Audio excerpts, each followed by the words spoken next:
There's a girl in my class. I mean, I swear she's there. Every day, she walks in 3.5 minutes late, like clockwork. Her skin is pale and sickly looking, and it appears as though she hasn't eaten in weeks. Her ghastly figure stumbles slowly into the room, a sort of bone-chilling void surrounding her, and I don't mean that figuratively. I mean, you could faintly see the air around her distorting, warping, and turning horrible shades of black. I would have thought this was weird as well. That is, if they could turn to look at her. Every time the door swung open and the ghastly creature stepped inside, however, the class would freeze. Their faces would frost over, the color all but draining from the room as the air decayed into stagnation. Beside me, I could see their irises, normally bright and shimmering with colors, now appearing flat and dull, a single shade of gray. My classmates weren't truly frozen, however. I watched them breathe slowly, their overcast eyes shifting between the professor and their notes. Pencils faintly, yet hurriedly, carved away at the papers all around me. And yet, despite these incredibly slight movements, their bodies always stared straight ahead, never shifted in their seats, never spoke. Before I could blink, the entire class had become a perfectly synchronized, uniform gray mass. The color would rush back into the room, the air once again being filled with the hum of fluorescent lights as my classmates regained their life and shuffled around lightly, as if nothing had ever happened. The clock had advanced ahead several minutes, and what only felt like seconds. Down, but I was never really sure. Sometimes I watched her twisted form stagger slowly towards the class, eventually reaching the furthest seat in the back corner and pulling out the chair, looking as if she was going to sit. But what happened next, I can never make it that far. Something about watching her move made my head swim and my vision blur. It was as if I had to concentrate as hard as I could to stay conscious, like I was constantly fighting an invisible force trying to shut me out. The longer I looked at her, the harder it became to focus on reality, and I would start to drift in and out as if I was falling asleep without closing my eyes. It lasted about 10 seconds. From the time she walked in, for the first several times, I didn't remember the incident at all. Rather, I just felt a strange sense of déjà vu when it happened again the next class. Anytime I looked back to where she should have been, there was never anyone there. Just a desk that nobody ever used, largely broken, scratched, blackened, and falling apart in silence in the dark corner of the room. I wasn't even really sure what I was looking for. I had no real recollection of any events. The girl, the stillness, none of it stuck with me lately. As if exercising a muscle or something, I've been getting better and better at staying conscious when she walks in. I'm now able to watch her for extended periods of time. The headache I get is excruciating, and each time I see her, this horrible feeling washes over me, like a sickness. I say that I'm getting better at staying conscious, and while that may be true, it certainly doesn't feel that way. Rather, it feels as if I'm trapped in the horrific stillness for longer and longer. Clearly, as I'm able to tell you this story, I began to remember the events too. They are just fuzzy memories at first, but soon, as I snapped to my senses when the stillness ended, I immediately searched around wildly, trying to locate the girl. I knew she must have been in the room somewhere. I was the only one who could retain consciousness in the stillness. Despite lobbing repeated questions about the 3.5 minute mark after class started, I could only ever watch confused expressions scratch the faces of my classmates. What girl, they say, began to occur, or at least a week after I begun to remember the daily event. It ceased to be mysterious. It instead instilled nothing but fear in my chest. 3 days ago, for the first time ever, she looked at me. She had always seemed like a distorted projection or something, a tape player constantly rewinding and playing back her entrance the exact same way. But on that day, I did something I shouldn't have. The clock struck 3.5 minutes after class had begun. The room fell silent, the colors flattening and being smudged into the gray background as my classmates froze.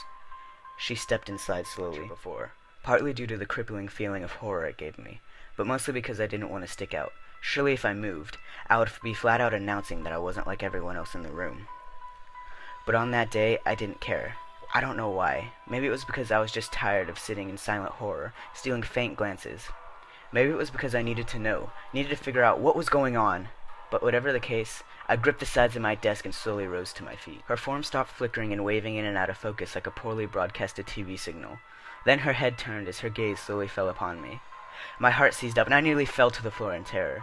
Her eyes, at first gray, suddenly glowed a dull, dark green, and they radiated some sort of sickness. Invisible, poisonous waves seeped out of the motionless air like slithering eels. Utter despair. Pain and sorrow formed on my soul like jagged ice crystals, strangling whatever life I had and smothering out all hope. My legs grew weak, and I slowly sunk down into my chair in silent agony as my heart slowed to a horrible, sluggish pace. My vision split in two, and I lost my ability to refocus. She started to approach me, her mouth moving as if to speak, and then I snapped my head upwards and glanced around in bewilderment.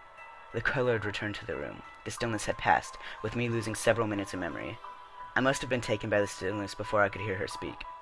The girl was gone, of course. The only thing I had to prove to myself that it had ever happened was all the sickness I felt in my heart. I tried. I just couldn't break free of the sorrow. It gathered like a dense fog in my mind, and each time I thought back to her eyes, I felt a stabbing pain in my chest. I often nearly vomited from the queasiness. The next day, my fears erupted into absolute horror as the clock ticked past 3 minutes and 30 seconds. The door creaked open slowly as the class fell into stillness, and I could already feel the horrific presence entering the room without needing to look. When I finally did force myself to steal a glance, however, my blood crystallized and my breath caught. She was mere feet from me, walking deliberately towards me, her dull eyes fixed on mine. At our eye contact, I felt yet more happiness being torn away, my soul shriveling and icing over. This time as she approached, she smiled, extending her cold, dead hand out before her. She was trying to touch me. I cried out in horror and leapt up from my desk, backpedaling across the room. My heart had begun to decay, my mind getting blotted out and filled with a dark sludge of hopelessness and despair. It swirled around and warped my thoughts as I tried to keep moving, but found myself too weak to try to run, too weak to think I would ever make it out, too weak to hope for anything. There was no hope in this world. I felt a ghastly void begin to materialize in my chest. Something important was beginning to be torn away from me, something I knew I could never replace. Finally, I looked up to see the class staring at me in shock and confusion. The colors had returned, and I was left standing in the middle of the room, panicking like a paranoid psycho, and looking at nothing. Empty space where the girl had once been. "Are you okay?" someone asked. "Dude, you look so pale." I'm sure I did. I'm sure I looked awful. I'm sure they could see me shaking. I'm sure they could see that I was sick with horror. But I felt worse. Worse than they could imagine. I mumbled softly that I was alright, and walked back to my desk and slumped into my chair and fixed my gaze on the floor. They all stared at me for a while longer, while I sat in utter agony. There's nothing left on this earth for me. Nothing that could possibly fill this hole that had begun to grow inside of me. The feeling grew with every sluggish pump of my tired heart, so incredibly tired, straining to beat, but all this despair clung to it like a heavy ooze. Then slowly, they began to forget me. During attendance the next day, the teacher didn't call my name, skipping right over it and moving on to the next. No one noticed his mistake either. When I stood up and asserted that my name hadn't been called, the teacher just looked at me with his dull eyes and mumbled to himself, yes, of course, my bad. None of my classmates turned to look at me, however, and my teacher never fixed the attendance sheet after my confrontation. He just continued on to his lecture, as if instantly forgetting that it had happened. I tried to talk to kids, but their attention was always diverted after looking at me for a few seconds. It was as if I was but a fleeting thought in the back of their minds, always being overwritten by something more important. This only made me feel more hopeless, casting me further into the gruesome despair. Then, that day, the door creaked open again, and something horrific happened. The stillness that normally lay waste to the room and rendered everyone stagnant didn't quite happen at all. The air grew heavier, and some colors faded away, but the people didn't freeze as much, didn't fall into silence or become a still gray mass. Then I heard the laughter, a quiet giggle, out of place and filled with pain. I turned to see the girl walk in, but she wasn't quite the same. Her form was sharper this time, her image less distorted as she walked with a new pace.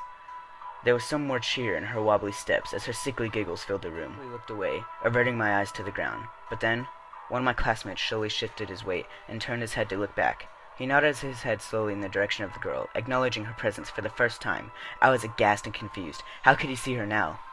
I watched some of the other students glance behind themselves as well, confirming that they knew she was there. I stood up and shouted, "What is this?" but no one even looked at me. None of them met my eyes. I felt a tap, a light hand against my shoulder, and I was filled with sudden relief. Someone knew I was here after all. I whirled around to face them, only to stagger back in shock. It was the girl, her face smiling wide, her eyes looking deep into mine. I noticed that her skin had become less pale, her form less sunken, and more animated than before. At seeing her face, I shut my eyes, squeezing them tight and turning away, but I could feel her movement as she shuffled close to me. I felt hands being placed on my shoulders, and I knew her face was inches from mine, waiting for me to open my eyes, take just one little peek. Slowly, my mind began to slip just as before, but this time I waited, curled up with horror, trying not to look for nearly 30 minutes. Finally, I could hear the hum of the lights grow stronger, and the faintness still lift. I slowly opened my eyes and she was gone. I had had enough of this. I left that classroom convinced I would never come back. On the way out of school, I passed by a mirror. What I saw in the reflection made me seize up in repulsion. A haunted face stared back at me. I was now beginning to look how I felt. The despair had sunken my eyes into their sockets, the pain draining the color from my skin. I looked as if I hadn't eaten in many days. I walked right out of the school. Not a person looked at me as I brushed past them. I doubt they even knew I was there. I finally reached my apartment near the campus, owned by me and 3 other guys. I opened up the door and sat, but he didn't acknowledge me. I closed the door hard, and then slammed it once or twice. But his gaze never lifted. He didn't even flinch. I walked up to him and tapped his head, knelt down to catch his eyes. "Hello?" I practically cried, sorrow consuming me. His gaze shifted to meet mine and slowly fell away. "Welcome back," he mumbled quietly, his voice quickly trailing off. I'm sure I could have kept bugging him, but I had no will to try. I was consumed by despair, and all the excruciating sensations it contained. No one would ever acknowledge me. My existence had faded far too much. I sat alone, curled up in my ruffled bed. I slowly drifted off as desolation lulled my heart to sleep. That morning, I awoke and lay in silence. I had no will to move. I was never going back to that class again, not with that creature there. I watched the clock tick slowly, the machine components forced to carry on. The gears spun and churned, although they had no reason to, just like my heart. The apparatuses were simply part of a machine keeping something useless alive. The clock reached 12 o'clock and slowly kept carrying on. Class would have just started, I thought to myself. I doubted that everyone even noticed I was gone. Light tried to enter through the window, being obstructed by heavy wooden blinds, casting faint lines on the dim and dusty room, the interior looking almost as if it was filled with a dark haze. The clock ticked quietly in the background, seeming muffled and far away. I watched it reach 3 minutes past 12, the second hand continuing ticking, reaching 30 seconds past. The air suddenly fell into stillness and my heart froze.